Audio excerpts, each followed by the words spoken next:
A nombre de la Fiscalía General de Justicia de la Ciudad de México y de la Fiscal, le agradecemos su participación en este proceso.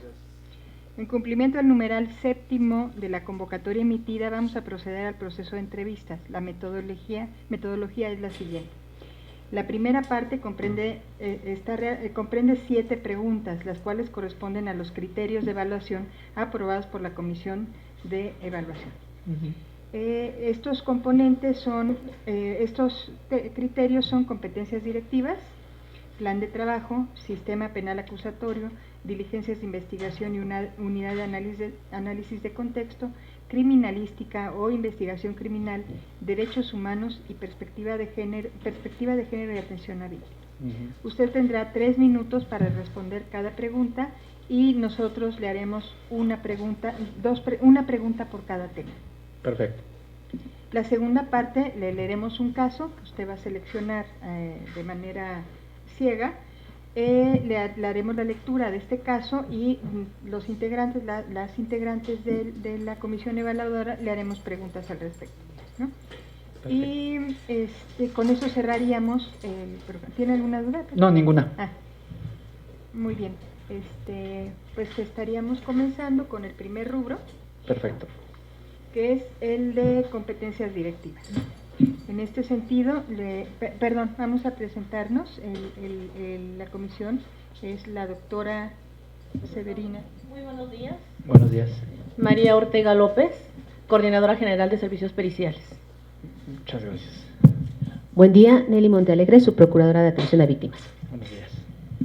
Rosario Novoa Peniche, Coordinadora del Instituto de Formación Profesional. Buenos días. Buenos días, bienvenido. Gracias. Nayeli Ortiz, asesora de la fiscal, de la coordinación de asesores. Gracias. Gracias. Bueno, vamos a dar inicio con la primera pregunta. Como le decía yo, se refiere a competencias directivas. ¿De qué manera aplicaría la perspectiva de género como líder de su equipo de trabajo? Para empezar, la perspectiva de género significa erradicar aquellos estigmas, prejuicios o estereotipos que han colocado a la mujer en un grado de inferioridad respecto a la figura del hombre. Entonces, respecto a mi equipo de trabajo, lo principal sería empezar por el respeto a los derechos de todos los compañeros, tanto mujeres como hombres, sin importar el grado de capacidad intelectual, el grado de preparación. Somos un equipo multidisciplinario y mi equipo siempre se ha manejado en un total respeto, compañerismo, colaboración y sobre todo enfocado a los resultados, uniendo las sinergias, uniendo la aportación que cada uno puede realizar en un acto específico. Muchas gracias. Vamos con la segunda pregunta, que se refiere al plan de trabajo. Y la pregunta es, ¿cómo se visibiliza en su plan de trabajo el principio de austeridad? Cuando inicié el proceso de convocatoria, establecieron un plan de trabajo. Para mí es muy importante saber con qué recursos vamos a contar dentro de la Fiscalía y de esa manera estructurar a los compañeros, estructurar las capacidades que cada uno tiene para analizar cada asunto en específico. ¿De qué manera? Policía de investigación, yo lo repartiría en 3 equipos fundamentales: investigación, inteligencia y equipo de operatividad. También necesitaríamos la colaboración permanente y constante de servicios periciales por todas las especialidades que implica la investigación de un delito de feminicidio. Y además, aunado a los compañeros que pertenecen a la plantilla del área ministerial, necesitaríamos establecer que los compañeros tengan el compromiso profesional, personal y con la institución para enfocar un resultado, dado que la sociedad en general tiene la sensación de impunidad, tiene la sensación de que asunto no resuelto significa que el Estado y las autoridades no estamos haciendo nuestro trabajo, y esto, además de impunidad, refleja en cierto sentido en la sociedad una visión de permisividad.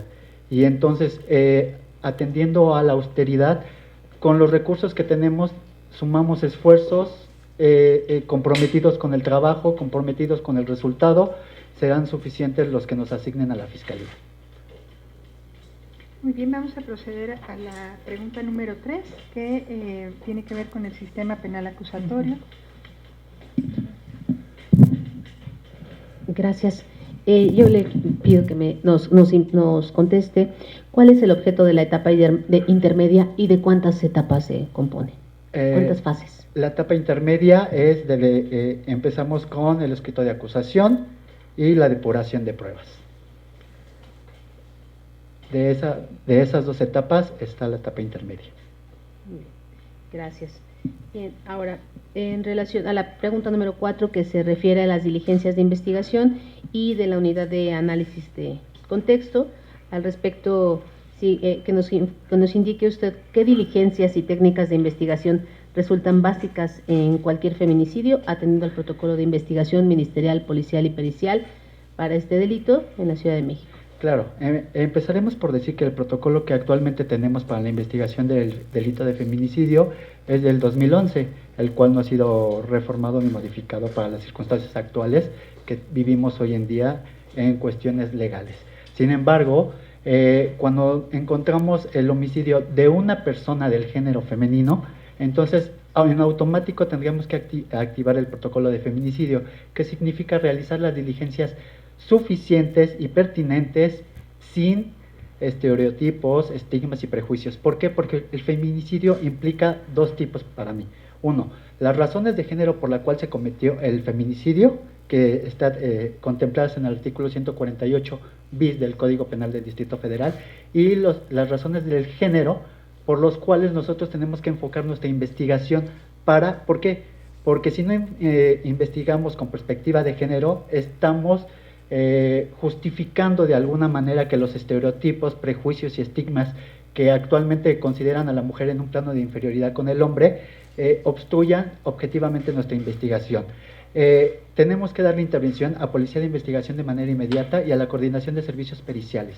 ¿Para qué? Para que se traslade criminalística, fotografía y perito químico, o lo que conocemos como la unidad móvil, para recabar los indicios suficientes en el lugar de los hechos. Policía de Investigación tendría que abocarse a la investigación y recuperación de testigos, cámaras de C5, entrevistas, fijación de los lugares, descripción, asimismo realizar todas las diligencias que sean necesarias para llegarnos del mayor dato o indicios relacionados con los hechos, porque recordemos que en el lugar de los hechos, si bien es cierto podemos asegurarlo, también lo es que no es de manera permanente y las circunstancias climáticas o externas pudieran alterar aquellos indicios que pudieran favorecer para el resultado óptimo de una investigación del delito de feminicidio. Proceder con la pregunta número 7. Número 7, esta pregunta, la 5 le compete a la criminalística. Gracias. Licenciado, ¿me podría decir qué especialidad pericial realiza el examen de las ropas de la víctima en el lugar y cuál es la finalidad de este estudio? Sí, claro. Nosotros, para empezar, en cuestión de ropas, el primer contacto sería con criminalística y fotografía, porque tenemos la necesidad de fijar exactamente cómo fue encontrada la víctima. Las ropas le daríamos intervención a perito en materia química para rastreo hemático, posteriormente a perito en materia de genética para la identificación del grupo sanguíneo y tipo para posterior identificación y confrontas en cuestión de las ropas. Gracias. Vamos con el tema de derechos humanos. Bueno, usted ya señaló que para incorporar la perspectiva de género, pues hay que investigar libre de estereotipos. En caso de llegar a ocupar este cargo, dígame usted cuáles serían las estrategias que implementaría para que su equipo de trabajo investigue libre de estereotipos. Para empezar, sería muy importante señalar lo que establece la alerta contra la violencia de las mujeres del año pasado, noviembre, que implementó la jefa de gobierno, porque ahí establece un punto fundamental que es la capacitación de los compañeros en temas de derechos humanos, asimismo la capacitación de los elementos de la Secretaría de Seguridad Ciudadana, porque son los primeros respondientes, por lo regular son las personas que primero llegan al lugar de los hechos. Entonces, en cuestión de derechos humanos, yo considero que es fundamental que todos los compañeros y aquellas personas que participemos en la investigación de un delito de este tipo tengamos los conocimientos suficientes en este tema, derechos humanos, género y sobre todo una aplicación de la justicia libre de discriminación. Porque si consideramos que el delito de feminicidio tuvo su origen en la sentencia que emitió la Corte Interamericana al Estado mexicano, basada en la discriminación de la cual fueron objeto las víctimas directas e indirectas en la integración de la carpeta de investigación. Entonces, si partimos de esos criterios, tendríamos que empezar por capacitar a todo el personal que forma parte de la Fiscalía y de la institución en general.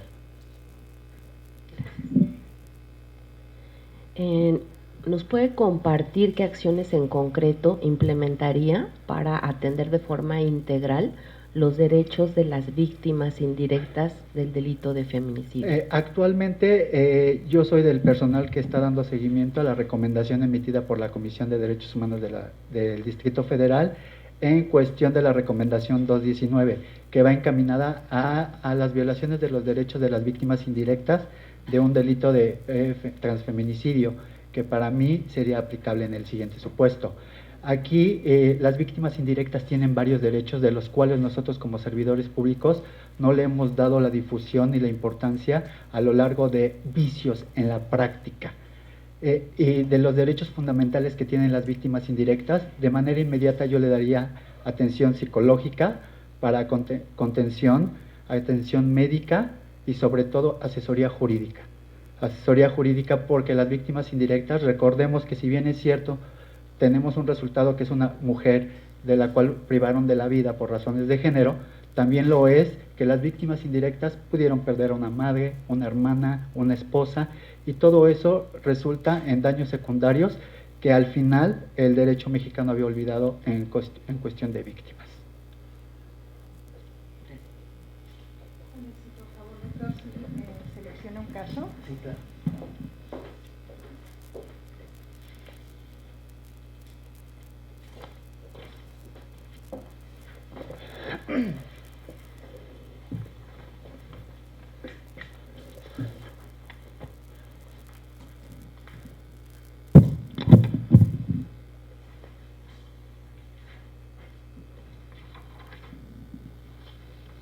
El día de hoy, en su Fiscalía de Feminicidio, se inicia una carpeta de investigación para la denuncia de la madre de la occisa, que indica que al llegar del trabajo encontró a su hija al final de las escaleras de su domicilio. De las intervenciones periciales de criminalística, se desprende que la víctima murió a causa de un traumatismo cráneoencefálico por precipitación, lo cual no fue causada por terceras personas, además de que la víctima presenta un grado de alcoholemia, que pudo haber permeado en su habilidad motriz y que esto pudo haber provocado que ella perdiera el equilibrio. Los asesores jurídicos de las víctimas indirectas solicitan peritajes sociales para acreditar que la víctima se encontraba inmersa en una situación de violencia por parte de su pareja, resultando que los peritajes sociales efectivamente evidencian una violencia familiar ejercida por dicha pareja. Sí. Bueno, para empezar, un gran error que tenemos todos los ministerios públicos al iniciar una carpeta es que emitimos juicios previos. Independientemente del resultado de las primeras periciales, nosotros tenemos la obligación de agotar todas las líneas de investigación necesarias para acreditar este tipo penal, lo cual significa que en primera instancia no debemos descartar que pudo haber sido víctima del delito de feminicidio, atendiendo a las hipótesis que establece el 148 bis del Código Penal del Distrito Federal. Si bien es cierto, de las primeras periciales, el grado de alcoholemia, el que haya sufrido una caída, en primera instancia puede determinarse que no existe la participación de un tercero. Eso no nos compete a nosotros en primera instancia, debemos de descartarlo por completo realizando las periciales suficientes. Y si bien es cierto, teníamos antecedentes de violencia en contra de esta mujer, y lo cual está acreditado, mi función sería encaminada a saber si la persona, el violentador estuvo presente en el lugar de los hechos o si fue consecuencia de la violencia ejercida contra la víctima, lo que nos arrojó el resultado. Ese es un gran error que cometemos siempre los servidores públicos, que emitimos juicios previos. sin agotar todas las diligencias necesarias encaminadas a este delito. Esos juicios previos obedecen a los primeros resultados de las periciales. Nosotros no somos peritos, somos un grupo multidisciplinario que nos encaminamos y enfocamos a sumar esfuerzos. Si bien es cierto, el primer peritaje arrojó ese resultado, nosotros como ministerios públicos y por mandato constitucional debemos de agotar todas las líneas de investigación suficientes para acreditar o desacreditar este tipo penal.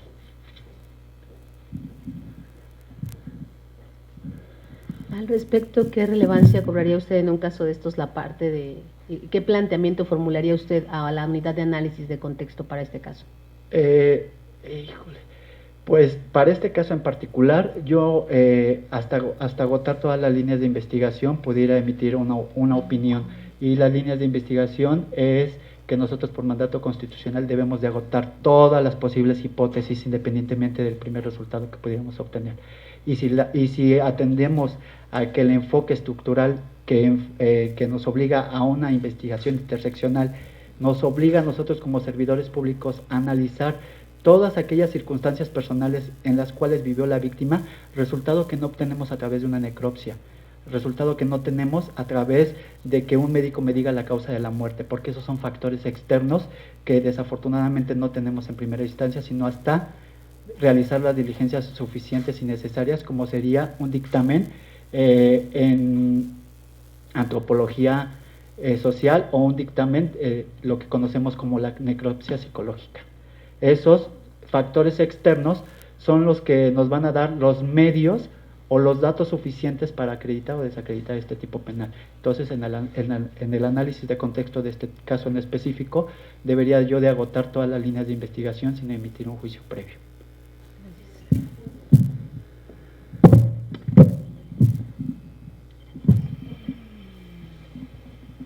Siguiendo los parámetros de la sentencia Mariana Lima, díganos concretamente cuáles serían, usted dice, las diligencias necesarias, pero para el caso en cuestión nos puede dar esos ejemplos, pero tomando como referencia los parámetros establecidos en la sentencia Mariana Lima.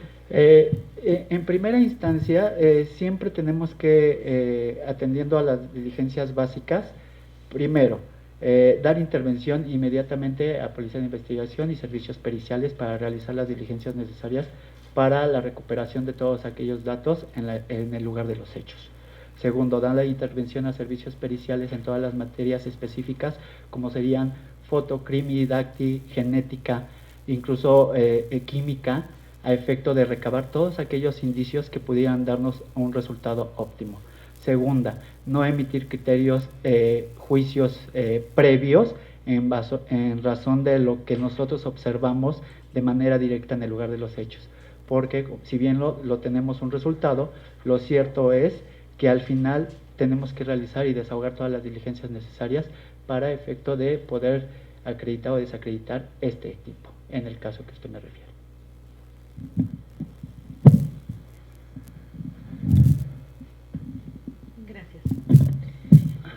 ¿Qué estudio pericial tendría mayor fuerza probatoria en este caso? Para mí, en este caso, resulta muy relevante lo que nos conocemos como la necropsia psicológica o el dictamen pericial en materia de antropología social. Porque si bien el resultado en primera instancia nos arroja que la causa de la muerte fue una caída y que probablemente la víctima pudo haber perdido el equilibrio por la alcoholemia que tenía en su cuerpo, también lo es que nosotros estamos obligados a investigar los factores externos que rodearon a la víctima en todo su contexto para poder determinar si fue víctima o no del delito de feminicidio. Gracias.